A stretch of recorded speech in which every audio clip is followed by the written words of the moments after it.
What is up, everyone, and welcome back to another episode of the Somewhat Sports Podcast. My name is Chris, and I'm joined by two titans of the industry this week, but also a very special guest.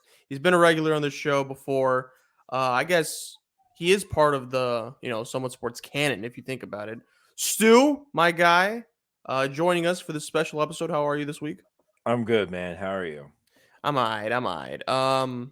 We as a group thought it would be best to bring you in for this episode because this week we'll be talking about a college football player. That's right. You are the QB, I guess, connoisseur of the NFL and college football as well. So we're going to be talking about one projected first overall pick in next year's NFL draft, Caleb Williams. That's right. A little bit of a break from the usual and what we do here, but we thought, NBA is kind of like in the first phase of its season. NFL's kind of in the middle of their season. Jurg, I'm sure, has an NHL update soon. Baseball's kind of done. We're waiting for the offseason to start, waiting for moves to start. So we're just like, you know what, let's try something new. So let's talk about Caleb Williams. We're going to talk about best fits for Caleb Williams. Basically, which teams we think he could fit best in. Obviously, not every team's gonna have the first overall pick, but just for shits and giggles, just for fun, we're gonna talk about which teams that we might want to see him in, just preference wise, where he'd fit in the best. And also, we're gonna be talking about some NFL QB carousel. There's some NFL teams that are kind of in the middle of the pack, have some stopgap QBs, and we're gonna be talking about what their QB situation could be going forward.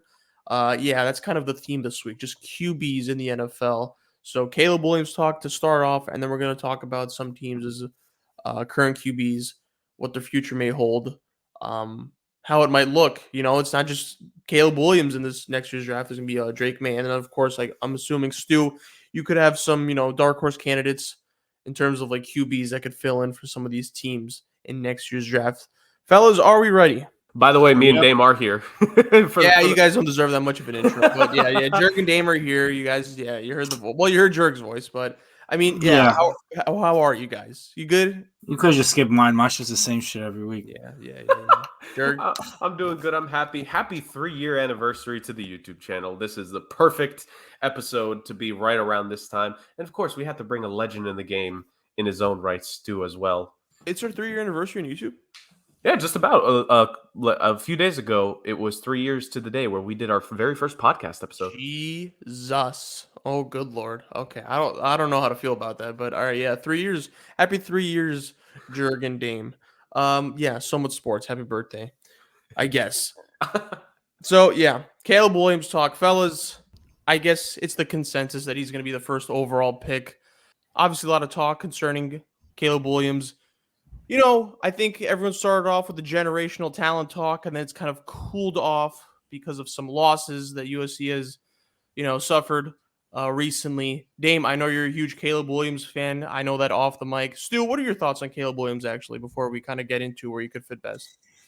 Yeah, there's a lot that's been said in this draft process. Rick Spielman, who used to be the GM of the Vikings, he does a draft podcast now, and he talked about in his podcast how he has to go back to 2012 for there to be a quarterback that even rivals Caleb Williams, and he's talking about Andrew Luck. I don't know if I go that far. I've been doing this draft stuff since 2018, so the Josh Allen class is my first class where I really kind of published rankings and kind of done like a deep dive in these quarterbacks. The highest rated quarterback I've given out in that time is Trevor Lawrence with about a 98% or 9.8 out of 10, depending on however you want to grade it. The second highest has been Joe Burrow with a 94. And then CJ Stroud and Justin Fields round out the 90s. I'm going to have to put, I think, Caleb Williams right up there in that 94, 95 range. Like, he might be the second highest graded player I've ever had, behind Trevor Lawrence. Now, does that mean there's not flaws? Of course that means there's flaws. But at the same time, like, he hasn't played defense. It's not his fault. Alex Grinch can't coach football on the defensive side of the football. There's some things that he does not so well that, I don't necessarily at times think he has that dog in him. We'll see. and we'll see what happens. I think at times, he gets too carried away with wanting to play backyard football instead of just going through his reads and playing the way he's supposed to play. But overall, like, this guy is a once in a generation talent. I don't know if I would go as far back to say 2012, but last year he would have been the number 1 overall pick. There's no doubt in my mind the year before that with Sam Howell and all of them, he would have been the number 1 overall pick. I think the real conversation you start to have is him or Trevor Lawrence. And I love Caleb, but yeah, that's kind of where I'm at right now. Trevor's the highest graded guy I've ever given out, and I think probably second or third at this point is going to be Caleb Williams, just seeing where he rounds out. I will say this: last year there was only one 90%er in my grades as quarterbacks. This year there's 2, so I'll give you that much.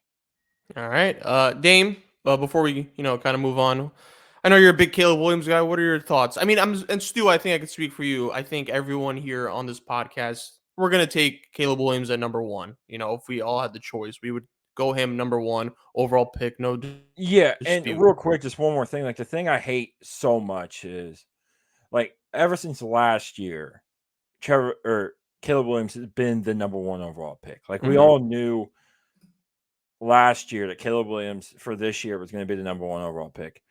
The issue that I have is, and the same thing happened to Kayvon Thibodeau the year he came out. I thought he was the best player in that draft. I thought he was the best defensive end in that draft. But we start getting this prospect fatigue. And because he's been the guy for so long, everybody wants to pick apart kind of what is going on. And that's what makes me upset is they're really kind of judging Caleb Williams and are picking apart Caleb Williams right now. And Williams is still the same guy he was last August. It's just you have more now. You want to pick apart this idea that it's 1A, 1B or Drake May is a little crazy to me. I think it's close, but I don't know if it's 1A, 1B. Gotcha. Dame? Yeah, I mean, I just feel like whoever's getting him is one lucky franchise, and I'm really hoping it's not the Giants because I can't have my friends that just talk shit all the time about the Jets and our Giants fans. I just can't have them be blessed enough to have a guy like Caleb Williams as their quarterback. I'd rather them suffer with Daniel Jones and that guy, DeVito, whatever his name is. But I mean, he's generational, like you guys mentioned. He can do things out of the pocket, in the pocket. He obviously can move around. He gets a little careless sometimes with the ball, but I think a lot of that has to do with the fact that his offensive line at USC is awful. He does have playmakers. I'm not going to be like he's in such an awful situation where he doesn't have playmakers. He does. He obviously has a great college coach that puts him in great situations, but that offensive line just has him running for his life. Feels like every time he touches the ball, but he makes the most of it. You see all these highlight plays. A lot of them are just him getting out of the pocket, making absolutely ridiculous throws. So I think when he goes to NFL, hopefully he'll be more in a more stable environment, a better offensive line where you'll actually be able to see him reach his full potential, because his full potential is through the roof. I love the fact that Stu mentioned the idea of prospect fatigue, because I think we're in today's generation and in, I think, today's world of social media, where we're really hearing about these kids from even before their freshman year of college, right? Like in some instances in their senior and maybe even junior years of high school, we hear of the name Caleb Williams being the number 1 recruit in the nation, or at least number 1 quarterback, I'm sure, in his draft or in his recruiting class, or at least high up there. He goes to Oklahoma, looked pretty good, goes to USC. As an individual, looks good. USC's had a lot of failings, of course, but I think 2 guys here that watch more college football than myself, for sure, and especially on Stu's end, like they mentioned the offensive line. I think there are just certain things that at the end of the day, like you can only do so much, and only so much Herculean effort can be put in to take a team like USC and try to mask all of the defections on that team. My thoughts about Caleb Williams is that he is a truly outstanding quarterback, and this is just a case where last year was a bit of a underwhelming class, you could say, to an extent. Like it was fine, but I don't know if there was any individual QB like Caleb Williams in last year's draft class that got this much level of hype, that has this much level of talent. Even before then, like this is the first one since Trevor Lawrence a few years ago, and even then, like I think Trevor Lawrence, of course, amazing career at Clemson. I think Caleb Williams doesn't have the success that Trevor Lawrence had at Clemson, but the talent is undeniable, and what he's able to do. I even just saw a clip. I don't know if it was in their last game or maybe the one before it. I forget when the USC faced Oregon here recently. But there was a play where he was scrambling for a good 10 to 15 seconds to just get away from defenders because like the blocks just like almost immediately dissipated. So I think that Caleb Williams is supremely talented. Like Stu, the constant cycle of things in the national media now is to just bring up other names so we can have this like conversation and make TV interesting. Let's be real here. Like, all due respect, I think Drake May is actually good. I think I'm a bigger fan of him than some like coworkers I know. Dude, but love Drake May.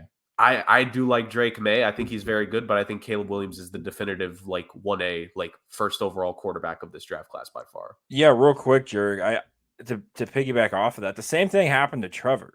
I mean, Trevor was deemed as the highest graded quarterback coming out of the NFL draft since Andrew Luck. He had been that guy his entire career, like ever since he blew Alabama out in the national championship game. It was, this guy is the next one of those guys. Like, he is the next one of those Andrew Luck, Peyton Manning, type of guys is what Trevor Lawrence was. And as you got closer, he lost in the college football playoffs. You're starting to hear, he starts saying things like, there's more to life than football. Like, you're talking about a guy who's matured and like is married. Religion's really big to him. And so he says those types of things and people are like, oh, well, he doesn't care about football. And like, they start putting guys like Justin Fields, who I love Justin Fields. I was on the Justin Fields train, still am on the Justin Fields train, but it's a thing that we do every year around the draft. You're going to start hearing names. People are going to start putting some random guy as the number one quarterback.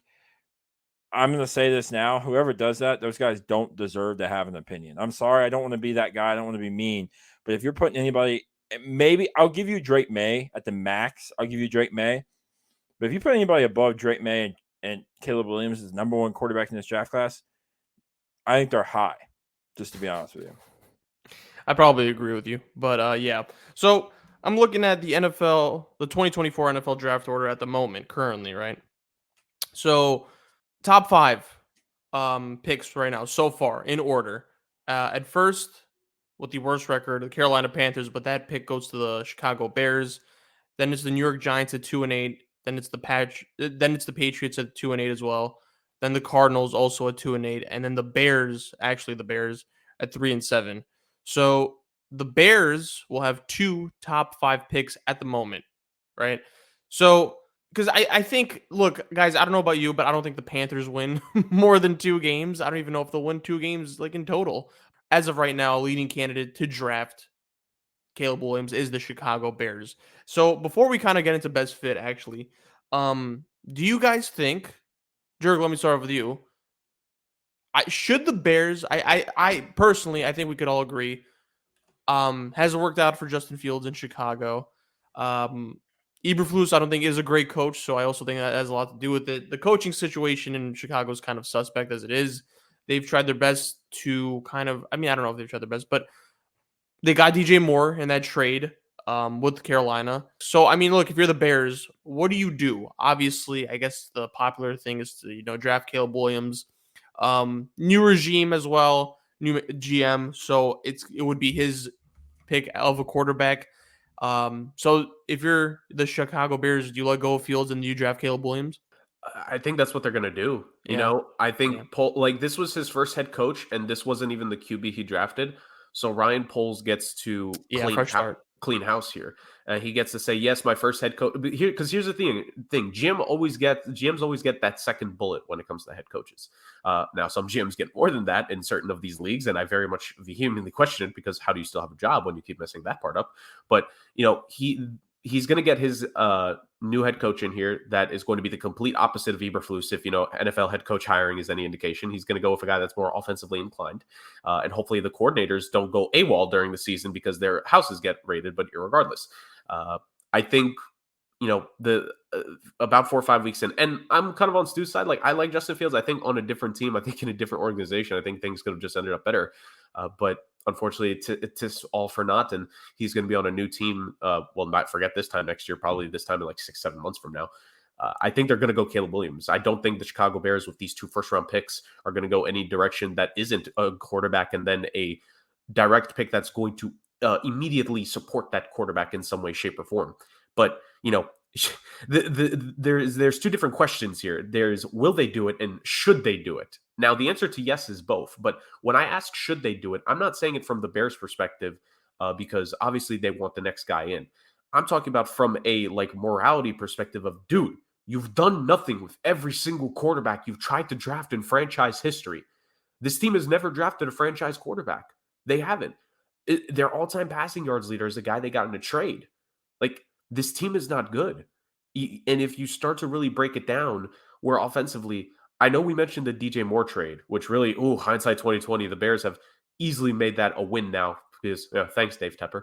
But aside from DJ Moore, who else is there? You can't throw it to one guy 55 times a game. That's not how things work. What is the running game like in Chicago where, God, it just this is not the Bears team that any of us grew up on. Matt Forte, he's not the most illustrious running back in Bears franchise history, but dang it, he was pretty good. And long gone are the days where you can rely on your running back, a single running back in Chicago, to get you 20 to 25, touches a game. Some of these Bears running backs, I don't even think can give you 15 on a consistent basis with how this offensive scheming is. So you're lacking weapons. Your offensive line has been in shambles this season due to various injuries of the like. And then the defense, which you made the free agent investments of last season, here and there, it's all right. But for the most part, they've gotten rocked as well. And like I mentioned, defensive coordinator issues. So the Chicago Bears, they're going to draft Caleb Williams. But, who's to say 2-3 years from now, we're not saying, dang, Caleb Williams was put in a bad position, because look at this organization right now. There needs to be a full 100-point restoration of the Chicago Bears to have any confidence that Caleb Williams' first 2-3 seasons are going to be good. Because if they're not going to make the smart moves, we're going to be talking about the Bears going for yet another quarterback 2-3 years from now. They need to solve that whole organization. It can't just be the quarterback. It needs to be everything. Dame?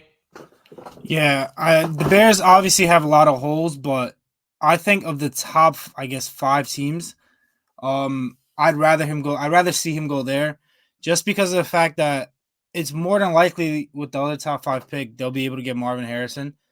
You think he's going to drop to 5? Well, what pick is their own pick? 5 now? Yeah, right now it's 5. Well, I'm going to assume that the Bears are going to lose a few more games, so I think they'll move down. And the second pick in the draft, I don't think it's going to be Marvin Harrison. I think it's going to be Drake May. So as long as they're in a 3 spot, which obviously there's still a lot of games to go, a lot can change. But if they're in a 3 spot, I think it's a perfect spot to draft Caleb and Marvin Harrison right there. And I think having Marvin Harrison across from DJ Moore and having Caleb Williams, obviously the offensive line isn't great, but I'm pretty sure they still have a 2nd-round pick. Oh no, they traded it actually for Sweat. That was so stupid. That would have been a top 5 pick in the 2nd round. But regardless, they have a shit ton of cap space. Just use all the cap space on offensive line.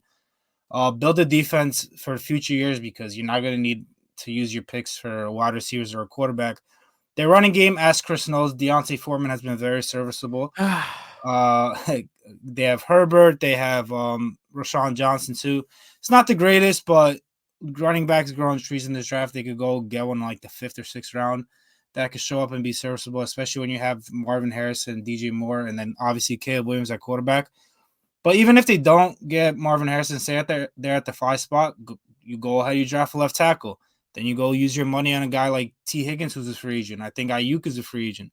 There's wide receivers that are going to be on the market there that you can either sign or go trade for, while you use your other top pick for a left tackle, who the left tackle out of Penn State is generational as well. So this draft is sick. Or you could, if you really do want, you either draft at number 5 or you move back a little bit, you go get Brock Bowers. You get another weapon for Caleb Williams. You do what you can with that pick to, I think, help Caleb Williams if you are the Bears.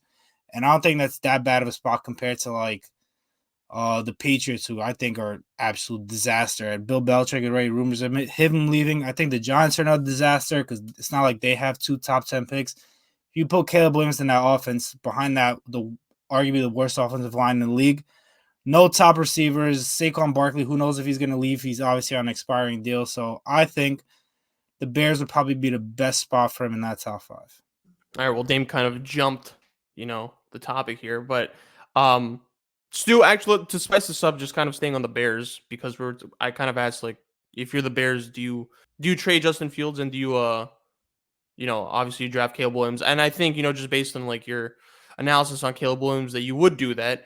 I do feel like Justin Fields could definitely like get you some draft capital, right? And I think you could use that for like possibly another weapon because I don't know if Justin Fields gets you a first round pick, but could he get you a second round pick? I don't know. What do you think?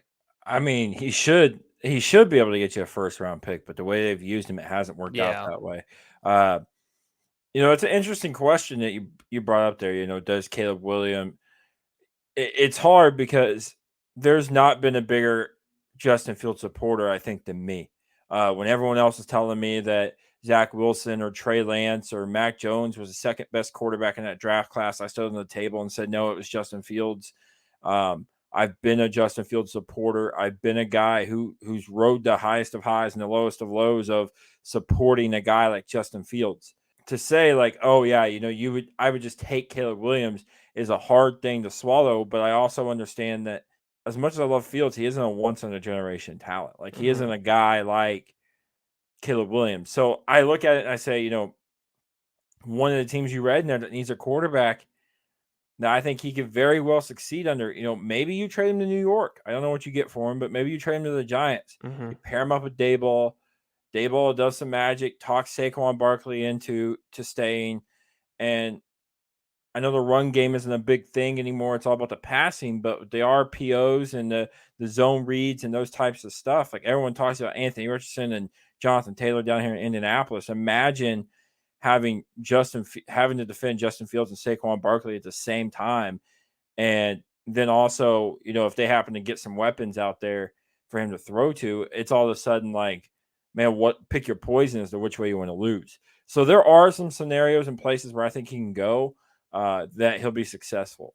This would have been a good segue to the QB carousel discussion part of it. But before we get there, look, obviously the Bears have the best shot at drafting Caleb Williams. Then you have the Giants at 2, Patriots at 3, Cardinals at 4, and then the Bears again at 5. And I think for the first time in since maybe 2020, or the Trevor Lawrence draft class, I think there's 3 quarterbacks that go into the top 3 picks. Yeah. I'm not necessarily sure the third one deserves to go up there, depending on whoever you have as your third quarterback. But, the guy I have as my third quarterback, I have as a mid to late first round pick. I think he's going to be great in the NFL, but I don't think he's worthy of being the number 3 overall pick. But I think in desperate times call for desperate measures. Yeah, for sure. So of those 4 teams, I'm going to add Green Bay to this list because I do think Green Bay is bad. Rams, I think, are going to win some games. I don't think they're going to be in the playoffs, but I do think they're going to win some more games. Same thing with the Titans, even though the Titans are kind of meh. And then I think the Falcons as well. So I think Bears, Giants. The Titans suck, so I don't really care. You know what? Yeah, you're right. I mean, Jurg too. Jurg's on that, on that train as well. So Bears, Giants, Patriots, Cardinals, Packers, I think, are the likeliest teams. I think they're the likeliest teams to have the worst record in the NFL. Obviously, the Panthers are just kind of in the lead here, but let's just have some fun with this because I don't want to just go straight to stats and just be like, well, the likeliest team is going to get Caleb Williams. Well, let's make this a little bit more fun. Of those teams, best fit for Caleb Williams. So, I mean, obviously, you can look at, coaching. You can look at weapons that they kind of already have. Which team do you guys think is the best fit for Caleb Williams? Which team do you see him going into? And you're just like, you know what? I kind of like the direction of this team now with him in it. Because obviously these teams have a lot of gaps and a lot of flaws. So they're going to have to correct a lot of things. But, which team do you think would be the best fit for Caleb Williams? Obviously, it's a pretty loaded question. And it's pretty early on. But, I feel like him with the Cardinals would be better than... I feel like I would like him in the Cardinals more so than I like him with the Patriots, I feel like him in certain teams would be better than him in other teams, right? So, Jurg, let me start off with you. Which team do you think would Caleb Williams best fit in? Or, you can make it, which team would you like for him to be on out of those 5 teams that I stated? Right. I think if it was up to the NFL, if the NFL could dictate where Caleb Williams could go, if instead of just going based off of record, we went based off of like a draft lottery, right? I'm going to be real with you. I think the league would rig it to make sure he goes to one of 2 places. And that would either be to the Giants or to Las Vegas. I think they want a Caleb Williams type enigma to go to one of those markets, whether it be the New York media of the Giants, historic franchise, or trying to get the attention of the fans, new stadium, and all that in Vegas. I think if Roger Goodell could have that wish, he would make sure he goes to one of those two spots, right? Or the Rams, I feel like, kind of. Or even low-key the Rams in LA. But I also think to an extent, in that regard, they have the Super Bowl that they just won. I don't think he's concerned about that. I think Roger Goodell would consider that a slamming success and wouldn't really care. But the teams list that you've given me, which, Giants, Bears, you said Rams, Packers, and who else? Bears, Giants, Patriots, Cardinals, and Packers. Because I just put the Rams there because I think market-wise, I think the NFL would love that. But out of those teams, which team do you think he would fit best in? So I have to weapons and coaching considered and all that. Right. I have to slightly project a little bit on this one, right? Because I need to assume that this team is going to add at least one other receiving weapon. And I say at least, I'm not saying only one, but I'm saying at least one more. And they need to figure out what the hell is happening with one of their highly drafted tackles on that team. I think it would be the Giants, man. I think you have, because think about it, you have the Giants who could potentially be players this upcoming year in terms of finally making improvements on that roster. We know T. Higgins is going to be a free agent in this next class, probably the number one wide receiver on the market. Yep. That's a prime guy that they should be, making calls to and, doing their tampering, not tampering right now because, all these guys first day of free agency when they get their contracts with all these details sorted out, because I'm sure it all happened only the night before. The Giants need to start making moves on that front to improve that. They need to figure out if Evan Neal can look anything better than an MTA turnstile by the end of the season, whenever he's actually able to healthy play, and just survive the end of the season, right? They just need to survive as a team and as a group the end of the season to get to the promised land, and that is the potential of getting a proper franchise quarterback in there. This entire podcast has been saying, Stu included, that Danny Dimes paying him $40 million a year was just a grave mistake and shouldn't have been the case. They're very thankful that the way they structured it, guaranteed money-wise, that they can actually kind of let him go after next season and, not necessarily, like, it's not the biggest hit in the world to them. I think you have Saquon there, the potential of what they could add weapons-wise, and a defense that, like, I know it's gonna, like, their defense maybe on paper doesn't impress a lot of people because, like, they've let up points. It's easy for your defense to really bend a lot and break sometimes when the offense is as bad as it's been. They have, like, they're bottom three in nearly every offensive category, no? So probably except for rushing, because Saquon, when he's actually been able to play, can look half decent. So to me, I think it's the Giants. The Cardinals, I don't like the coach. And to me, the thing that breaks between the Giants and the Cardinals, man, I know he's probably better than what it showed, but I just can't. If I'm Caleb Williams, Jonathan Gannon's preseason hype speech on who has fired, no, I can't deal with that. Brian Daboll, I think, is a lot better than that. So there's that. I think the Patriots are a mess. They're probably going to take Stu's 7th ranked defensive end when he gets to those in his prospect rankings. I think they're going to take that guy if they somehow get the first overall pick. The Packers don't deserve Caleb Williams. They've had enough good things happen to them. And the Bears are probably going to ruin him. So Caleb Williams to the Giants. And I don't necessarily think that like this is a conversation I want to go down. We don't have to go down it right now. We can do it here in a little bit when we talk about this carousel thing. But this idea that Jordan Love is a bad quarterback is laughable to me. I don't necessarily think Green Bay's even in the quarterback market. They got bigger issues to fry. Like, you're going from a guy who, in my opinion, is top 3 all time in the history of football when you talk about quarterbacks and Aaron Rodgers, and then you're bringing in a guy in Jordan Love who's had to ride the bench and has his flaws at Utah State, but I loved him coming out. I had him ranked higher than Justin Herbert at the time. I think he's getting a bad rap for a bad offensive line, weapons that are really, really young. A lot of drop passes are going that way. He gets a lot of crap. I think I don't think Green Bay's in the quarterback market, but I agree. I think and that's a conversation, like I said, we'll go down in a little bit, but I think Caleb Williams to New York makes sense. If not, it'll be Drake May. Either one with Daboll, I'm going to love to see, just with what he did with Josh Allen. Like, Josh Allen, as I wrote in an article, as I talked about last year when I talked about with Anthony Richardson, Josh Allen's the only guy in the last 22 years to get drafted completing 55% of his passes and have success in the league and complete more than 65% now. And the reason for that is Daboll. So I think you partner that guy with a guy like Caleb Williams, and I think it could be fireworks. I have a question. Who do you think gets more on the trade market? You get more for Justin Fields or Kyler Murray? Justin Fields, strictly because of Kyler's health, though. That's why I put Fields ahead. Yeah, but I think people are going to look at it and say, we'll take the health. Oh. But also money, though. Don't forget the contract. There's a lot that goes into it. Like, first of all, I think obviously Kyler Murray has proven more that he's a better player. That's where I'm going. But Justin Fields is cheaper, and Kyler Murray gets paid a lot. It depends what the team wants, you know? Yeah, I think a lot of it depends. I think what they may weigh in is depending on where you're at, right? Like, if in New York, are you winning now? Like, do you think Kyler gives you the opportunity? Is he the difference between winning a Super Bowl and not?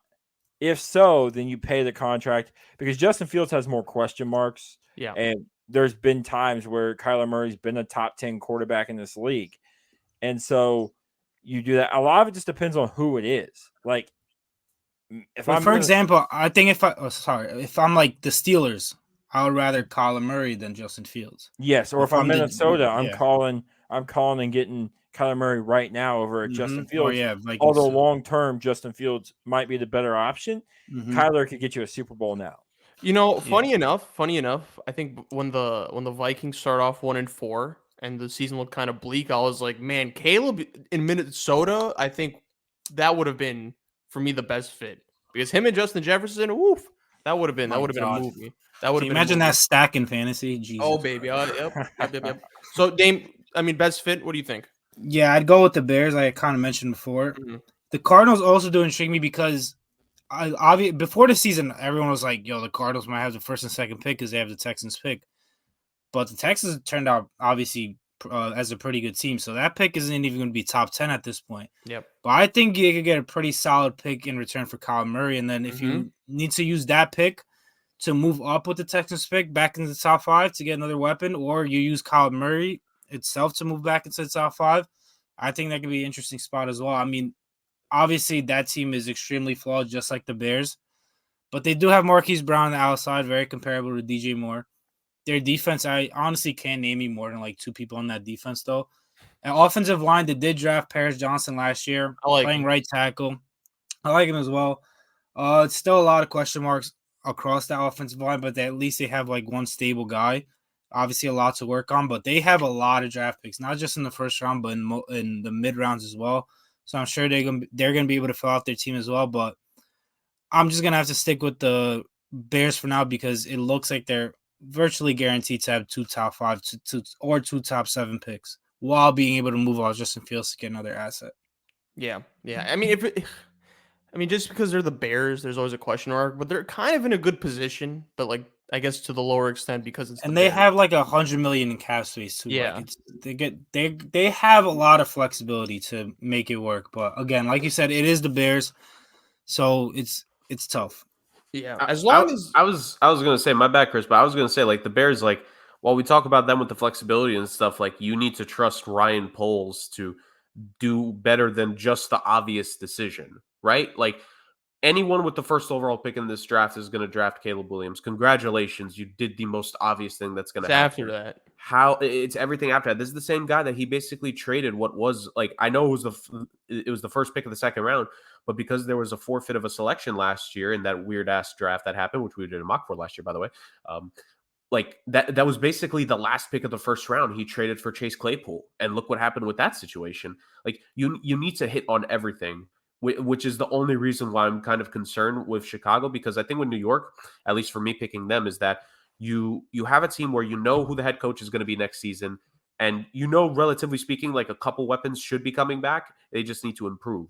I think the thing with the Bears is that I don't think we know who the head coach is going to be. If Eberflus is still the head coach and Caleb Williams is drafted, then we're going to be talking about him like Fields in a few years because they're going to ruin him. That's not a head coach that is meant for, helping a young quarterback foster. It's just not. They need to clean house like top to bottom. I mean, there's some pieces that you could keep there in the Chicago Bears in the roster, but I mean, I think you get Caleb Williams, but you need I think you need a young offensive-minded coach to kind of grow with him. Get Jim Harbaugh, but you can't steal signs in the NFL. So I knew that shout was going to come eventually, but yeah. All right, let's move on over to the QB carousel segment of this episode. I feel like we could have, kind of segued any time there. But so look, I mean, there are a lot of teams that are, in QB purgatory at the moment, right? And a lot of the teams are kind of, the ones we kind of stated. But let's take a look. So I'm just going to name teams that are kind of set at QB. Philadelphia, Kansas City, Baltimore, Jacksonville. Do we put Jared Goff? Are the Lions good at QB? I mean, to be honest, so far they are. They're going to keep them. So all right. So we'll put the Lions there. San Francisco. I mean, I guess is Brock Purdy in that category? Yes. Okay. All right, we'll go there. Texans, obviously, CJ Stroud. Dallas, I think they're good with their QB. Cincinnati, Buffalo, the Colts, Chargers. I mean, the Saints they have no other choice. They're stuck with Derek Carr. Yeah. So the teams that are in QB purgatory, in my opinion, to the lower extent, the lower tier, I would have the Seahawks here because I know they signed Geno Smith to an extension last year, but I just don't think he's the answer at QB. And I do think ultimately that's the one position that's going to kind of hold them back because I like the Seahawks roster a lot. And I do think, Geno Smith is kind of like the one guy that like is ultimately preventing them from reaching their full potential. Could get to like a different, conversation. Where do we put the Dolphins, fellas? They're keeping Tua. Not even a question. I mean, okay, all right. Just making sure. At this point, I mean, maybe if this was like June of this past year, we're having this conversation. Yeah, but I think with the way he's played this year and the things he's done, he's borderline top 10. Like, it's going to be very interesting to see where when I'm doing all the quarterback rankings for the NFL at the end of the year, it's going to be very interesting to see where he kind of fits in this mold because he's had an unbelievable season, and we'll see. But he's borderline top 10 right now. Okay. I'll say this. I get why you're asking the question, Chris, and I know this is why he's asking this. It's because of the contract that Tua is going to be. That is also a big reason. But here's my thing. Because I'm just saying, you've paid Tyreek Hill. Yeah. You traded for Jalen Ramsey's deal. You paid Bradley Chubb. Got to pay Waddle. Yeah, like it's going to be interesting to see. Like, look, I've said this before. I'll say it again. This is part joke and part serious. The salary cap is a social construct in this sport, right? Like, I'm sure they can fit what will be Tua's big contract on this team with what they have, relatively speaking. But it's going to require a lot of gymnastics. I promise you, all of like the analytics guys and like numbers people at the Dolphins are working right now to figure this whole spiel out, depending on what Tua's number will be. Yeah, and I think this Tua conversation is going to be a lot like it's the same thing I have to fight every single year when I'm talking to Minnesota Viking fans. It's like, time to get rid of Kirk Cousins. Like, who are you going to replace him with? Who's going to produce the way Kirk Cousins has produced? There's not a soul coming out in this draft that you can guarantee is going to get you 30 touchdowns and 8 picks every year with 4,000 yards. There's not one quarterback who you can guarantee that. The only way you replace him is if you embrace the tank, and I don't think they can at this point. Yeah, and with Miami, the thing for Miami is this, and I agree. I think what needs to be more important, and this is a different conversation for a different time, Tua has health issues, or he has the injury concerns. I think what needs to be more talked about is drafting quarterbacks in the second and third round with the full intent that in 2 years you're going to draft another one in the second and third round. And the reason I say that is you're drafting for insurance. Like my mother-in-law is a life insurance agent. You don't get life insurance when you're 75 and on your deathbed. You get it now when you're 25 and healthy, just in case. You rather have it and not need it than to need it and not have it. It's the same way with the backup quarterback.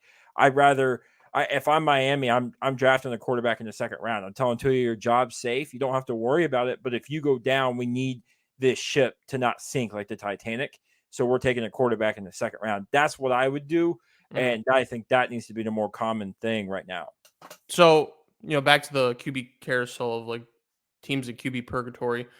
I would put the Steelers there. I like Kenny Pickett. I don't. What's there to like about Kenny Pickett? I don't hate him as much as everyone else does. I mean, I They're think so the bad. Steelers are also in that same position. They kind of fit that category that Stu was kind of describing, where like they're not bad enough to like kind of get a top tier QB in the draft, but they're also like not good enough. You know what I mean? With Kenny Pickett, like unless you find someone in free agency, I mean, how likely is it though? So He's average. I think you could he's okay. I mean, the arm doesn't blow you away. He's not as athletic as you thought he was. He has to wear Tomlin gloves. will make it work. I He don't has to know. wear gloves because his hands are strong or small. I think he's in the right spot. Like you said, Tomlin will make it work. I mean, he made Duck Hodges look good for a little bit. He made Mason Rudolph look good for a little bit. He can make it work, but I don't think if you're talking about Pittsburgh, and I know those fans, if you're talking about the guy who is going to help you compete, I do think in a couple of years you're moving off of Kenny Pickett. Yeah, so I mean, I'll just put them in the purgatory category for now. For sure. I'll put the Vikings now because obviously Kirk Cousins is going to be out for like a majority of next year, if not the whole year, depending on where they are in the standings. I guess Dobbs is a good stopgap QB. I mean, we'll see how the season. It's like Geno last year. Yeah. We'll see how the season turns out, but I'm just going to put them in the purgatory. Well, Chris, real quick, are you sure that Cousins will be out? I'm hearing rumors that Achilles injuries can somehow be healed. Please, for the love of God. Oh, yeah, all right. I've seen and heard enough of that shit. Let me tell you this: we will be blessed when number 8 comes back. All right.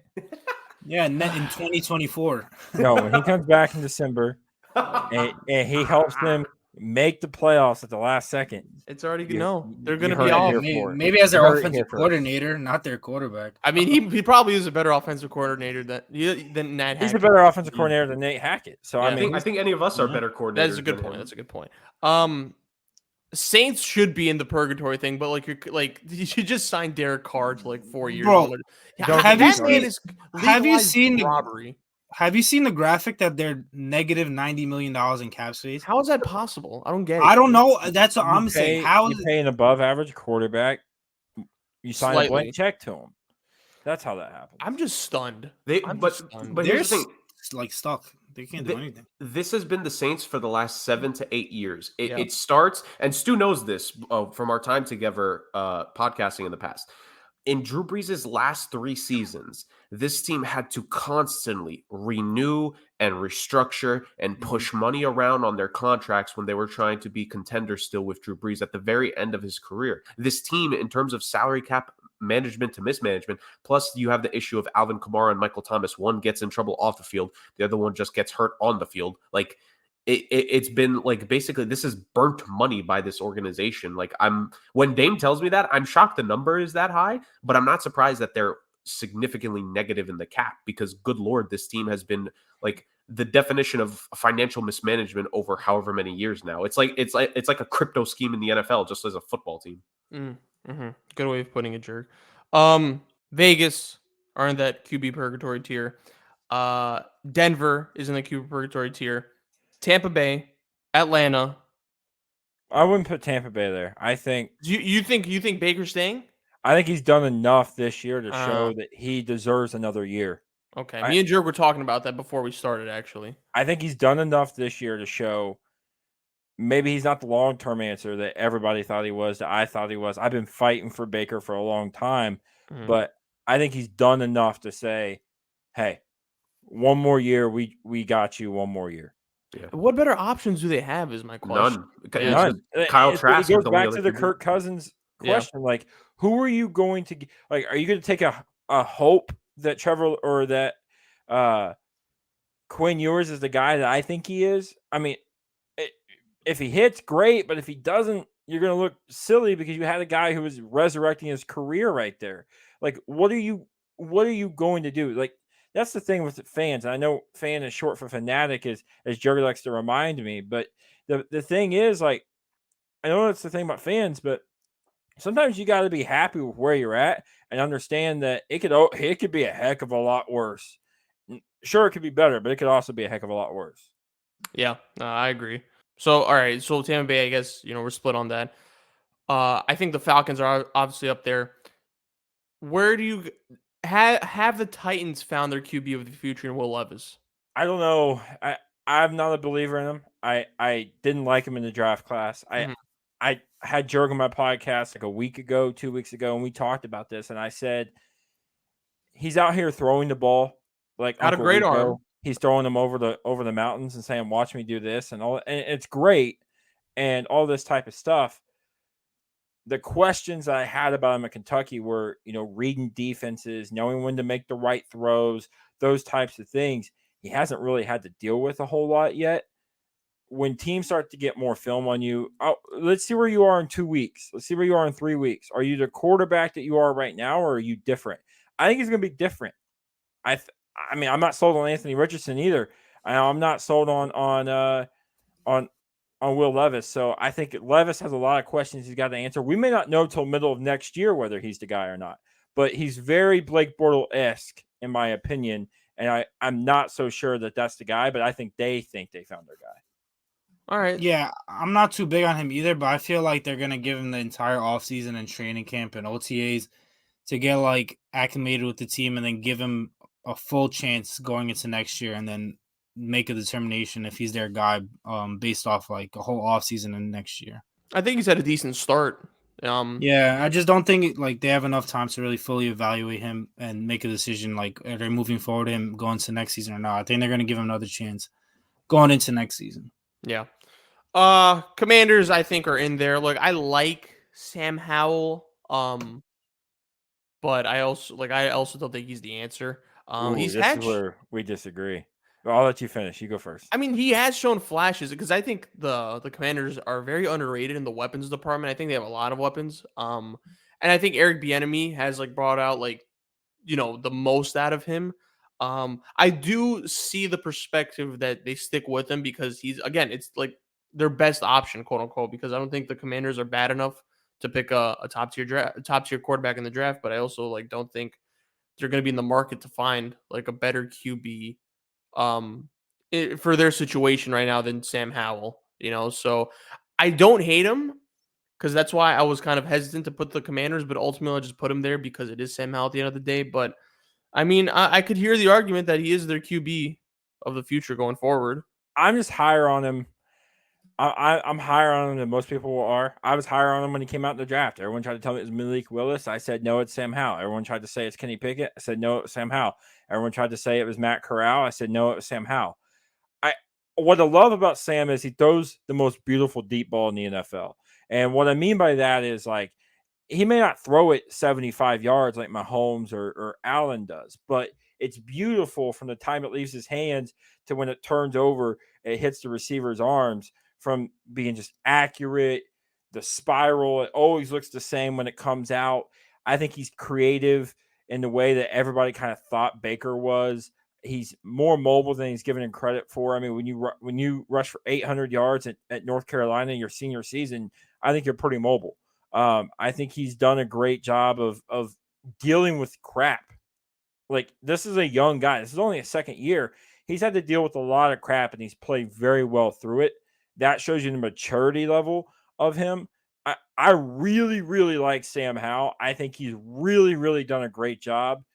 I do see what you're saying, though, because, there are, if for whatever reason it came down to would you take Sam or Drake May, I think we probably take Drake May. If you take Sam, or do you take Caleb Williams? There's no question you're taking Caleb Williams, but I start looking at do you take Sam, or do you take and maybe there's a debate for Justin Fields too, if he's there too. Maybe that's an actual debate. It's just I look at it and with Sam, and I think he's very underrated because he plays in Washington. I think if he played anywhere else, we'd probably be looking at him and saying, man, this guy's damn good. Yeah, Jurg, Dame, any thoughts? I don't know about damn good, but I think he's definitely going to be there next season. To an extent, like Stu has said, it's are you really going to find a better guy immediately? I think the Commanders, especially because they kind of disassembled the defense a little bit, and they need to figure out what the long-term future on some of their weapons is going to be. Why not just keep the guy there that's at least getting a lot of yardage in the air, right? Is he leading or second in the league in passing? He's leading. He's leading. Yeah, so it just goes to show that Eric Bieniemy, God, that dude really knows how to coach an offense. I think it just needs a better overall coaching situation there. But I think Sam Howell's going to definitely be the guy in 2024 for the Commanders. And I mean, hey, maybe we see him just take a massive jump. Like sometimes here and there, unexpected QBs can get even better than what we think they can be. So, and there's certainly the weapons in place. Yeah, I don't see them moving off him either. He's been solid, I'd say. I don't think he's been great, but he hasn't been bad. And like this goes back to the thing, like they really don't have a better option. They're not going to be in a draft position to draft a guy. So why not give the guy who's leading the NFL in passing yards another chance, another year, and see if he improves and how much he improves to see if he's your guy? Because if there isn't a drastic upgrade that's available, he seems like the guy going forward. The last team that is in this QB carousel that we haven't named in like the top 5 for the top 5 picks. I think the Rams are also going to be there as well because I think Stafford's great. It has a lot to do with the direction of the Rams going forward. I do think the injuries are starting to pile up on him. The Rams aren't good anymore. They were trying to kind of restructure his contract this past offseason. So like in the hopes of maybe, perhaps moving him as well. So I think they're going to be in the QB market soon as well. But again, tough position that they're in. I feel like they're not bad, but also they're not good. So I don't know what's going to go on there. And then of course we have the top 5 picks. We have the Bears.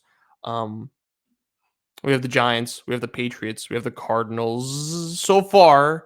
Because I'm only saying the Cardinals because I don't know what's going to happen with Kyler Murray. And then of course I think we also have the Packers because I also there was rumors that they might get rid of Jordan Love. So I think the owner was I don't know if it was the owner or the GM that was talking about like we still have to see about Jordan Love or something. Very questionable comments. GM because the Packers don't technically have like a singular owner. Oh, okay. All right, there you go. So, I mean, look, fellas, there's a lot of teams here that we could talk about in terms of like, their QB situation. I guess let's take the Bears out here because I think the Bears are in a decent spot because the possibility to get Caleb is high for them. And they also have Justin Fields. So it's kind of like there's options there for them. Who has the worst situation here? When you take into account, just the structure of the organization, the weapons, the offensive line, the coaching. Who has the worst situation here in terms of QB? Because off first glimpse, I don't know, fellas. I'm looking at the Patriots here, and I am not enthusiastic. They deserve it because fuck the Patriots, fuck Boston. But there's rumors about Bill Belichick stepping down. Their offensive line is cooked. Their skill position players are very meh. Guys, the Patriots aren't looking too good, in my opinion. And I'm hoping that they don't get the first overall pick. I just know they do not deserve it. And please, as a Jets fan, I don't want that to happen. But I think they're in the worst position here. Dame, what say you? Who's in the worst position in terms of like the QB situation? Patriots is a good pick, but I'm going to lean with the Giants. And that's because Daniel Jones just signed that massive, awful contract that I don't think anybody either thought he deserved to have. Even if they get a Drake May in the draft? But then you just have $40 million quarterback sitting on your bench for the next 2 years until you get out of the contract, which is then like a $25 million dead cap hit for a guy that's obviously not playing. It's going to be really hard to improve your team when you have that much dead money sitting on your books for a guy who's obviously not playing or not on your team at all. So it's really hard for me to see how that team can possibly put a rookie QB in a good situation. Obviously, their offensive line is awful. They have a great left tackle who they just signed, but he can't stay on the field. Can't name you one offensive weapon that's guaranteed to be there next season. With Saquon obviously on a 1-year deal. If they didn't want to give him a multi-year deal before, why would they do it now? Especially knowing that they have all this money tied up to Daniel Jones. The defense is good, but I mean, they just traded away Leonard Williams. They just paid Dexter Lawrence. It's a lot of money there too. So I think this team has a whole bunch of holes and a lot of money committed to a position that they obviously need upgraded in. And I just think that situation is just really bad. And any QB, God bless them. Jurg, what say you, buddy? In regards to the worst situation, like, man, how can it not be the Patriots? Because we know Belichick, I think it's safe to say at the end of this season, he's going to be fired from his general manager duties. I think he's still going to be the head coach. And now listen, I was never a fan of McCorkle to begin with. So his regression has not been a surprise to me, right? And Bailey Zappi making a terrible interception at the end of the game over in Germany as well. Oh, those poor Germans, back-to-back weeks of, underwhelming football. We got the win. Who cares? Yeah. Ultimately, at the end of the day, if you're New England, it's not just the QB that's an issue. For whatever reason, despite the fact he was amazing last year, or Ramondre Stevenson, I still think could be used a lot better and a lot more efficiently than what he has been in this Patriots offense. I don't know what the heck that offensive skill position group is supposed to be with Mike Gesicki, who Bill Belichick likes running with the football like when he can, but okay, Mike Gesicki can't really block for you. You have Juju Smith-Schuster. Need I say more? You have Devontae Parker, who the corpse of what his career at this point, like, where is the young, exciting skill position player that some of these, or not even young necessarily, but the skill position player that's supposed to help the QB on these other teams, right? It's if the Giants are able to maybe get the first overall pick, or if they try to trade up for it, boom, you have a Saquon Barkley there, and maybe you could try to do something in free agency. But you also did draft a receiver in last year's draft. If it's the Chicago Bears, boom, you have a DJ Moore that's there. If it's the Arizona Cardinals, I mean, I think you could do better than this, but you have a Hollywood Brown. And realistically, maybe with that second first-round pick, like Dame said, even if they trade up, or even if they stand pat, I think you still get a decent wide receiver, even with their second first-rounder as well. So with these other teams, I think there's things to be excited. Like, there's things where it's like, you bring this young QB in, there's X, Y, and Z for support. What the hell is the support in New England? There's absolutely nothing skill position wise that looks like they know how to use it. And Bill O'Brien, who was supposed to be a boon to the offense this season, compared to, I mean, yes, Matt Patricia and Joe Judge both fired off into what I'm assuming is the sun or the moon at this point, because I have not even seen their faces ever since the end of last season, which is probably a good thing realistically. Like, Bill O'Brien hasn't been that much better. Now, is it maybe in part because Mac Jones can't throw worth a dang anymore? Probably, but could be a lot better there, dude. So to me, it's the Patriots are hands down the worst situation, and it's really funny because unless there's a new guy that, like I said, you get a general manager in there properly that's separate from Bill. It's weird to say they may not even go quarterback with their first round pick. They may not, and that's the thing that people in Foxborough are going to have to deal with. Like, they are going to have a top whatever pick. They may not even go QB necessarily with it, and that's a nightmare situation if you're a Patriots fan. Stu, what do you think? I'm a Jurg. I think it's New England. I mean, at this point, it's laughable that they're putting him out there. Not a Mac Jones guy. Wasn't a Mac Jones guy when he came out. He hasn't done anything to prove me wrong. So I also just think, like, it's incompetent from, like, just a standpoint. Like, Bill's the greatest coach of all time in a lot of ways. Yet, like, he's almost Nick Saban in the sense of, like, Saban hires his buddies to be the offensive coordinators. You know, he recycles guys like Lane Kiffin. He recycles guys like whoever goes to get whatever job and gets fired from. They always come back to Nick Saban. They've always got a job there for Nick Saban. It's the same way with New England. Like, I wouldn't be a bit surprised if Josh McDaniels was a quarterback coach next year, or if not, he's the offensive coordinator again next year. But the thing is, like, you've got to find a new way to do things if you're Bill Belichick. You know, a lot of the great teams do what the great teams do is the great teams, they self-scout themselves. They look at themselves and they say, what's hurting us? And what's hurting us right now is we have a defensive-minded guy in Matt Patricia who wasn't even good at that, trying to be the offensive coordinator. Then we brought in Bill O'Brien, and he's really smart as far as an offensive coordinator goes, but, like, maybe it's incompetence. I'm not really sure what's going on there with the whole Mac Jones thing. And Bill's just missed after miss after miss after miss. And we started to see it towards the end of Brady's time there with the wide receivers and stuff. I think overall, you know, it's New England. And unfortunately for me, as much as I love Quinn Ewers and I have him as the third best quarterback in this draft class, I think he winds up in New England and maybe his career doesn't go the way I think it should.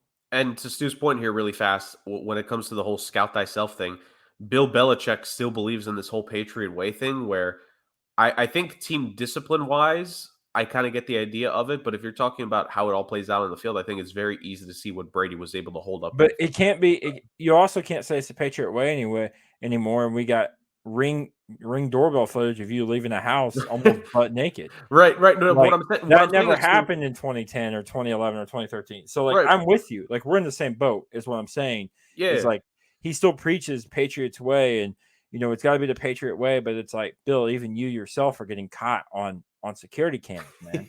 How'd they get that footage? I mean, I'm glad that the Patriots in the shitter, to be honest. I don't care. Me too, dude. They deserve this. They deserve this. Which QB situation are you guys like most interested in? Like, I think we talk about the Patriots and then the worst spot, but which one do you guys think is like the most interesting in terms of like what they might do? Coming from a bias standpoint, I think Indianapolis. I mean, You're not sold on Richardson? Listen, I'm not. He showed good things. He showed great. I think the arm we all kind of knew was there. The running ability was there. All that kind of type of stuff. But he showed me nothing in short to intermediate routes that he's improved on the accuracy level. I understand he played 4 games. Or 6 games or whatever it was. I completely get this, but he still only completed 59% of his passes. Like, he did exactly what I said he was going to do. They played to his strengths and they hit a lot of his weaknesses. I said this yesterday in a podcast I was in yesterday. If he was in Houston and they were asking him to do the things that they're asking CJ Stroud to do, this idea that everybody has of Anthony Richardson right now would be a bit different because I think you'd see his flaws because he's not that good of a thrower of football right now. Now, can he be? Sure. But I'm not sold on Anthony. I need more than a 6. Like, it's a 6-game sample size. You can't tell in 6 games whether or not a guy could play in the NFL. You can't play in one. You can't tell in one season. The general rule is 3 seasons. He'll probably get 4 because he was hurt this year. So we'll see what happens. But right now, no. I'm interested to see where this Anthony Richardson thing goes, especially if the Colts sneak around and they mess around just enough to make the playoffs with Gardner Minshew as their backup. The hype that will be coming in next year with a guy like Anthony Richardson and what he's expected to do, does he live up to it? I guess we'll see next year. Mm-hmm. Okay. For me, it has to be the Vikings because obviously this is a team that I don't think they're going to rebuild. I mean, they have Justin Jefferson, obviously, who's also due for an extremely big contract. You have Jordan Addison. You just have a pretty young team. You didn't trade Danielle Hunter at the deadline. So it's going to be interesting to see if they stick with Dobbs, if they bring back Kirk Cousins, who clearly is a big favorite in that locker room and in that fan base. The team showed a lot of support to him after he got hurt and obviously out for a year. And it seems like Justin Jefferson likes to play with him, and obviously that's your best player and arguably the best wide receiver in the league. So it'll be interesting to see if they listen to him and listen to what the fans like, or they're going to go in a different direction and completely rebuild. Or if they're going to stay with Josh Dobbs and kind of have that stopgap quarterback and see what they have in him. But I don't think they have time to waste with Justin Jefferson's prime, obviously. And I think a big thing with Justin Jefferson's extension is he's going to want to know their direction with the QB situation. I'm sure he's going to be like, I like Kirk. Like, I'd prefer you bring him back. If not, like, what is your direction? So it's going to be interesting to see for sure. I need to be like Michigan football and cheat here really quick and say that I have two thoughts. I have 2 thoughts here on interesting teams and what they could do. Real quick, the first one is the Cardinals. I know we've discussed a little bit about what they could potentially do. The thing that intrigues me about the Cardinals is that while Kyler basically has the rest of the season to kind of audition to definitively keep his job there. Because my thing is that unlike a lot of situations that this tends to happen, these the current power structure, I think, in Arizona was brought up through the system, if I'm not mistaken. Like, these weren't necessarily at least maybe not the main GM decision maker, but a lot of the people within the power making group of the Cardinals in terms of the football side, a lot of those guys, they have them build up through the organization, right? This is we are normally hey, this is a GM that didn't draft this quarterback. They want their guy. I think a good amount of the people who are top scouts and, maybe assistant general manager and stuff played a role in Kyler being on this team initially. So I don't know if it's really cut and dry, as even myself admittedly thought at the start that, Caleb Williams is going to be a Cardinal because they're going to get rid of Kyler. I think that he has a chance to keep his job. It all depends on how he looks here at the end of the season. Hopefully there's no, COD updates to end off 2023 as well. That'll be a big decider of that. And the other team to me is the Las Vegas Raiders, because if they're not going to trade Devontae Adams or Max Crosby, then you need to have a respectable team out there for this team. And again, I made this point. It was either the last episode when we were talking NFL, Chris, or maybe it was the one before that, where You're in Vegas. There's a lot of competition for interest in Vegas. And yes, I know people will always go to football game, but you got to at least be respectable, man, especially because today, officially, the A's are going to Vegas. Like it was officially voted on. So like you're going to have the A's there. You have the Vegas Golden Knights who just won a championship, right? I'm sure the NBA is going to get another team, a team in Vegas within the next, like 3 to 5 years. You need to be good. You need to be respectable. And you need a quarterback there in some way, shape, or form. And Aiden O'Connell is intriguing because I actually don't think he's played too bad, but is he really the long-term answer? Like, is he just a flash in the pan? Who knows? We know Jimmy G is going to be up out of there by the end of the season. What are you going to do in regards to getting a more long-term QB this year? Are they going to go the veteran route and maybe try to pick off a veteran from one of these teams? Are they going to surprise us and maybe trade up in the draft? Because it's not just a new head coach that they need to get, although I think realistically they should just keep Pierce, but it's a new general manager as well. So a lot of interesting things happening in Vegas that I want to keep my eyes on just because that's a pretty talented team, man, all things considered. So, yeah. Yeah, that'll do it for that segment. Me, Jurg, and Dan are going to stay on because we still got to talk about Clowns and Crowns. Stu, you got to book it. Appreciate you for being on guys. this week, hey, man. Thanks for having me. Gotcha, thanks for having me, guys. Of course. Anytime, man. Anytime. So yeah, Stu will definitely be on soon. We'll plug his his podcast, all his stuff in the socials, obviously.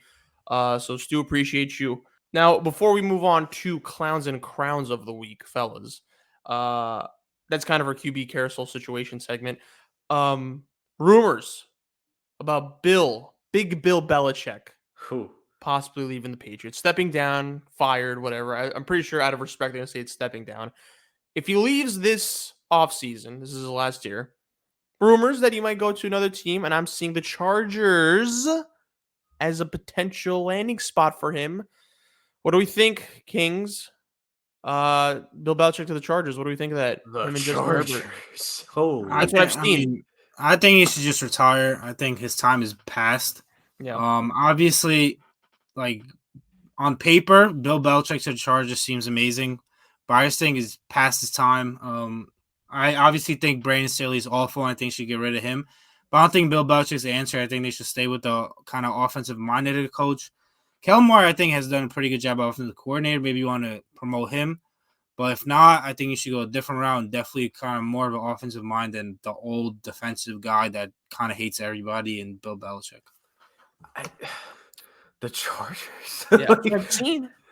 That's why I heard like this idea floated out earlier in the week. I thought it was a joke, and I didn't even see like there was a team attached to it yet. I didn't even know it was the Chargers. Okay, look, if they are going to go with somebody new, I don't think it would be Belichick. I think like Dame said, maybe Kellen Moore, or again, if I was talking about bullets in the chamber before, right? Does Tom Telesco stay if Brendan Staley's fired this season, man?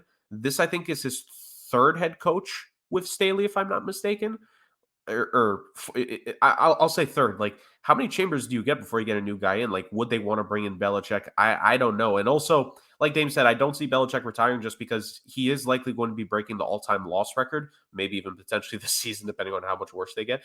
But he's still trying to chase the all-time wins record. So I think Belichick is going to stay as long as possible until he gets, well, and I guess both of them intact. But I just don't see that happening. If you are going to replace him, maybe you give Kellen Moore a shot. I don't know if he could be a good head coach. I think maybe if you try to bring in a situation where the next head coach is like, hey, Kellen did a good job. Would you consider keeping him as your OC? I think that would have to be the way to go. I don't think Bill Belichick, I just don't see that fitting with this team. I think people, especially how that locker room is, I think they'd get sick of him pretty quickly there in Los Angeles. All right. I'm just, just delivering the news from what I've read. All right, well, we got Clowns and Crowns for Week 9 and Week 10. Fellas, I think we should start off with Clowns because, we should end off with winners, of course. Jurg, I think you're best when it comes to starting us off with this type of stuff. So Clowns for Week 9, please. Well, thank you. I appreciate that, Chris. My clown for Week 9 is just the Atlanta Falcons. Nice. How'd you lose to a guy that was fresh off the plane 48 to 72 hours ago and didn't even know all the names of his teammates? And the biggest play by a tight end in that game, not by Kyle Pitts, who they drafted 4th overall, Jonnu Smith. Get fired, Arthur Smith, please. All right. Dame, you go ahead. My clown of the week was very easy. I'm going to go Alan Lazard. I mean, this guy might be the worst contract in all of football. Whoa. I can't stand him. It's exaggeration. I'm just being biased and just He being pisses angry. me off, man. I can't stand watching him play. The guy's 6'5". He plays like a little ass boy that can't catch the ball and scared of contact. I don't know if he's playing hurt or not, but he's super slow. I mean, I think Al can outrun him at this point. I think my friend Vinny has better hands than him. That's saying a lot. Well, it's saying a lot. And I mean, everyone say how great of a blocking wide receiver he is. First of all, I don't give a fuck how good of a blocking wide receiver you are. Go play tight end or offensive line then. As a wide receiver, I want you to be fast, shifty, and be able to catch the ball and make things happen with the ball in your hands. But this guy can't even get the ball in his hands. And even when he does, all he's doing is falling down. He went 2 for 18 in this game, had a bunch of penalties, bunch of drops. I think he has like a 40% drop rate, which is like second NFL, only behind Randall Cobb, who's first in NFL in drop rate. So Alan Lazard is getting my clown of the week. I'm sorry, man. Rodgers has done some irreparable damage to his team. I could go on and on how Rodgers really fucked this organization up. Like they needed a wide receiver, and I didn't mind the signing when we first got him, but like him, Cobb, freaking Cook, Dalvin Cook sucks, and the reason we signed him, I'm all right. I was all for the Dalvin Cook signing, but obviously it hasn't turned out well. But the reason we got him is because of Aaron Rodgers, and for that reason, they also got Billy Turner, who was a literal turnstile when he was playing offensive tackle. Now he broke his hand. I mean, I don't want to say thank God because that's fucked up, but he should never been playing in the first place. And then on top of that, the reason Hackett's our offensive coordinator is because of Rodgers. So Rodgers really put this team, obviously, coming here to the Jets. That's amazing. Haven't had a quarterback that great in a long time. But in many different spots, he really fucked this organization up. Yeah, Douglas he's got to clean some stuff up. My clown for week 9 is Tyreek Hill. The Dolphins lost to the Chiefs. Tyreek Hill only 8 catches, 62 yards. This comes after a lot of chatting about what he would do to his former team, and the defensive schemes by the Kansas City Chiefs toward Tyreek Hill, they neutralized him. He was dog meat in that game, and talk that much, bro. You gotta show up in some capacity, and he didn't. So Tyreek Hill, you're the clown for week 9. Jurg, week 9 crown. Whew. You know, a number of guys definitely deserve the crown. I think there were some pretty good performers, but I mean, am I really going to give it to someone else other than CJ Stroud and the masterful performance he put on against the Tampa Bay Buccaneers, just setting all kinds of rookie QB records and basically cementing himself as the offensive rookie of the year. He could not play for the rest of the season, and I would give him offensive rookie of the year just after that. So CJ Stroud, week 9, crown for the king. Dane? I'm going to go with Joe Burrow here. He played the Bills, which is a huge conference game. Clearly, it's like the Chiefs are the top spot, and then usually the Bills and Bengals are kind of fighting for that 2 spots to be like the number 1 contender, I guess you'd say, to the Chiefs. And Joe Burrow came out and he threw for 348 yards with 2 touchdowns. Obviously, outplayed Josh Allen, and it was obviously a huge game. This was the first time they played each other since the Damar Hamlin incident, so I'm sure emotions are high. But I mean, Joe Burrow went out and put on a performance in arguably the biggest game of the season for them up to today. Yeah. My crown goes to Josh Dobbs. First game with the Vikings. And he won the game for them. He had 2 touchdowns, didn't know anyone's names. Well, he knew a few people's names, but he barely knew everyone's names. And to be honest, to be thrust in that position and to kind of have that performance that he did, huge W, man. Shout out to him, bro. He seems like a really likable guy, and he has 2 weeks in a row now. He's shown up for the Vikings, and they're in playoff contention. They're in that wild card slot for sure. So shout out to Josh Dobbs. Week 10, clowns. Jurg, talk to me.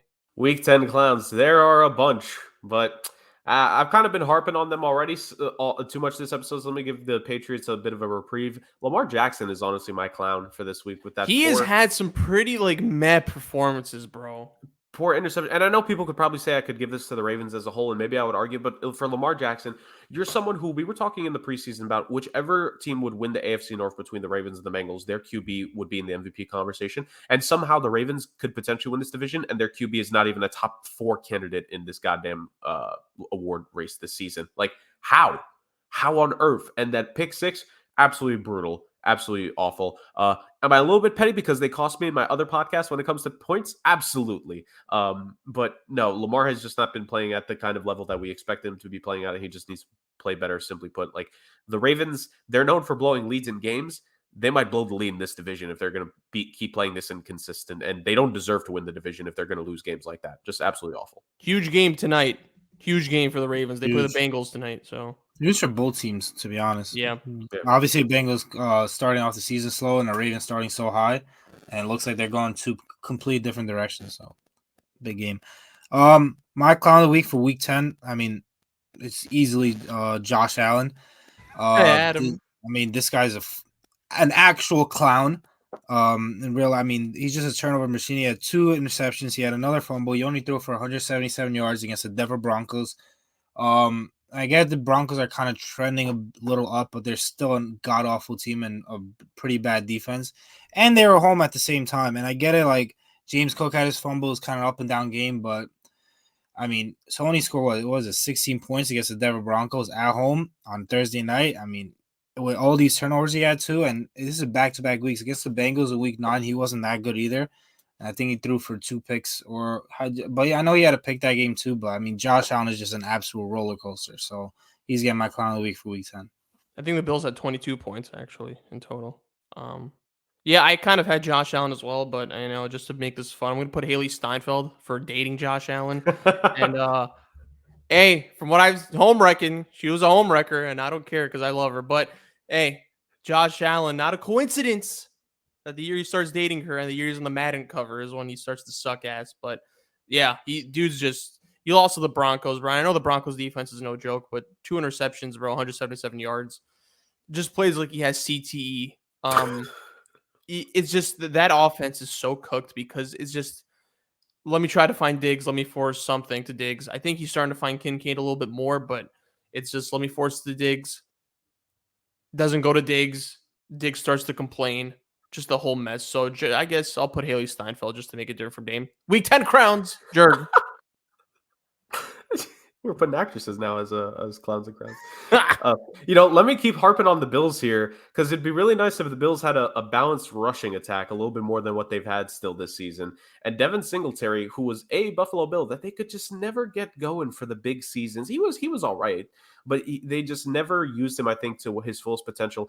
150 yards against the Cincinnati Bengals this past week and 1 touchdown. So it would be nice if the Bills could actually get that going. So, Devin Singletary for the 1 week, and this is why we love crowns and clowns, because a guy could just win it one time and never get it again. Jordan Love.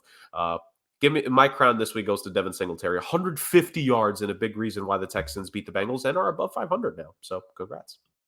Dame, your crown for Week 10. My crown is going to go to CeeDee Lamb. I mean, he just broke the franchise record for most games with 10 catches and 150 yards in a row. I think it's 3 or 4 games in a row. I mean, this guy's been an absolute hot streak. I mean, I just traded for him in fantasy, so it feels amazing. But yeah, I mean, CeeDee Lamb's on one end. I mean, he's due for a contract end of the year, I'm pretty sure. So I'm sure he's going to get paid for this streak. Yeah.